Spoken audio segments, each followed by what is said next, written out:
TNPSC எக்ஸாம்ஸ்க்கு படிக்கிற aspirants எல்லாருக்குமே இப்ப இருக்கிற பெரிய டவுட்டே என்னன்னா சிலபஸ் சேஞ்ச் ஆகுமா, சொன்னபடி எக்ஸாம்ஸ் நடக்குமா, சிலபஸ் சேஞ்ச் ஆனதுக்கு அப்புறம் படிக்கலாமா இல்ல இப்பவே படிக்கலாமா இல்ல கொஞ்ச நாள் கழிச்சு படிக்கலாமா, இப்படி நிறைய சந்தேகங்கள் எழும். ஆனா நல்லா நம்ம புரிஞ்சுக்க வேண்டிய ஒரு விஷயம், இன்னுமே கூட குரூப் 4 எக்ஸாமுக்கு நமக்கு 6 மாதங்கள் தான் இருக்கு. ஆனுவல் பிளானர் படி பார்த்தோம்னா ஒரு 6 மாதங்கள் தான் இருக்கு. அந்த 6 மாதத்துக்குள்ள சிலபஸை சேஞ்ச் பண்ணி எக்ஸாமை கண்டக்ட் பண்ண முடியுமானா கொஞ்சம் கஷ்டமான விஷயம் தான். ஸோ வரப்போற அவங்க ஆல்ரெடி ஆனுவல் பிளானர்ல சொன்ன மாதிரி சேம் சிலபஸ் படி தான் அடுத்து வரப்போற தேர்வுகள் நடக்கிறதுக்கான வாய்ப்புகள் அதிகம். சரிங்களா? அப்போ அடுத்து வரப்போற தேர்வுகள் எல்லாமே மேக்சிமம் ஓகேங்களா, மேக்சிமம் பழைய சிலபஸ் படி இப்ப இருக்கிற சிலபஸ் படி தான் நடக்கும்.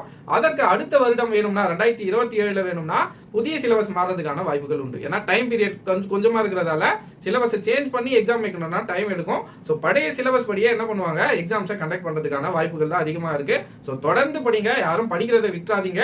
படிக்கிறத விட்டுட்டீங்கன்னா உங்க கேப்பை ஃபில் பண்ணா வேற யாராச்சும் படிச்சுட்டு இருப்பாங்க, அவங்க அந்த போஸ்டிங்கை வாங்கிட்டு போயிடுவாங்க. ஸோ இவ்வளவு நாள் படிச்சுட்டீங்க, தொடர்ந்து இன்னும் ஒரு 6 மாத காலமும் தொடர்ந்து படிச்சுட்டே இருங்க. எப்ப படிச்சாலும் ஒண்ணுதான் ஓகேங்களா. சிலபஸே சேஞ்ச் ஆகுதுன்னு இப்போ இந்தியன் பாலிட்டி இல்லாம சிலபஸ் இருக்குங்களா, இருக்காது. இந்தியன் பாலிட்டின்னு எடுத்தனா ஃபண்டமெண்டல் ரைட் அடிப்படை உரிமை இருக்க போது, அடிப்படை கடமை இருக்க போது.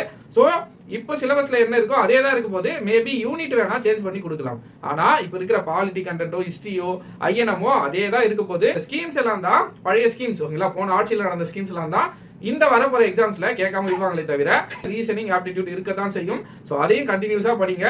எக்காரணத்தை கொண்டும் படிக்கிறதை விட்டுறாதீங்க. ஒருவேளை சிலபஸே சேஞ்ச் ஆகுதுனாலும் அதற்கும் நம்ம போராட தயாரா இருக்கணும். சிலபஸ் சேஞ்ச் ஆயிடுது 3 மாசத்துல எக்ஸாம்னு சொன்னாலும் நம்ம அதற்கும் தயாராக இருக்கணும். ஸோ எக்ஸாமுக்கு ப்ரிப்பேர் பண்ணி போஸ்டிங்கை வாங்கணும் முடிவு பண்ணியாச்சு.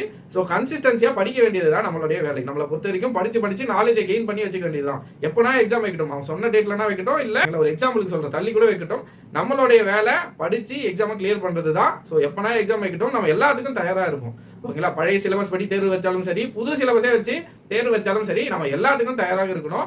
அப்படி இருக்கணும்னா அதுக்கு நம்ம இப்போல இருந்து படிக்க ஸ்டார்ட் பண்ணணும். இவ்வளவு நாள் படிக்கலனாலும் பரவாயில்ல, இப்போல இருந்து கூட படிக்க ஸ்டார்ட் பண்ணுங்க. கன்சிஸ்டன்சியா படிங்க, இருக்கிற 6 மாதத்தை படிங்க. கண்டிப்பா உங்களால அடுத்து வரப்போற எக்ஸாமை கிளியர் பண்ண முடியும். இவங்க சொல்றாங்க அவங்க சொல்றாங்க சிலபஸ் மாறும் அப்படின்லாம் படிக்காம விட்டுறாதீங்க. சிலபஸ் மாறுதோ இல்லையோ நீங்க படிக்க வேண்டியது உங்களுடைய கடமை. படிக்கணும்னு வந்தாச்சு, ஸோ படிச்சுதான் ஆகணும். இந்த ஃபீல்டில் நிற்கணும்னா நம்ம படிச்சுதான் ஆகணும். ஸோ தயவு செஞ்சு படிங்க, யாரும் படிக்கிறத விட்டுறாதீங்க. சிலபஸ் மாறினா கூட படிச்சு நம்ம என்ன பண்ணணும், அந்த எக்ஸாமை கிளியர் பண்ணணும். தெய்வத்தால் ஆகாத எனினும் முயற்சி தான் மெய் வருத்த கூலி தரும். ஸோ நம்மளோட முயற்சி மட்டும்தான் எக்ஸாம்ல பிரதிபலிக்கும். ஸோ தயவு செஞ்சு முயற்சி பண்ணிட்டே இருங்க. எக்காரணத்தை கொண்டும் படிக்கிறத நிறுத்தாதீங்க. நீங்க நிறுத்தினீங்கன்னா இன்னொருத்தர் படிச்சுட்டு இருப்பாங்க, அந்த போஸ்டிங்கை அவங்க வாங்கிட்டு போயிடுவாங்க. சரிங்களா? ஸோ படிக்கிறத எக்காரணத்தை கொண்டு நிறுத்தாதீங்க. படிக்க வேண்டியது நம்ம கடமை, படிச்சே தீரணும், போஸ்டிங்கை வாங்கியே தீரணும். ஸோ படிங்க. நன்றி.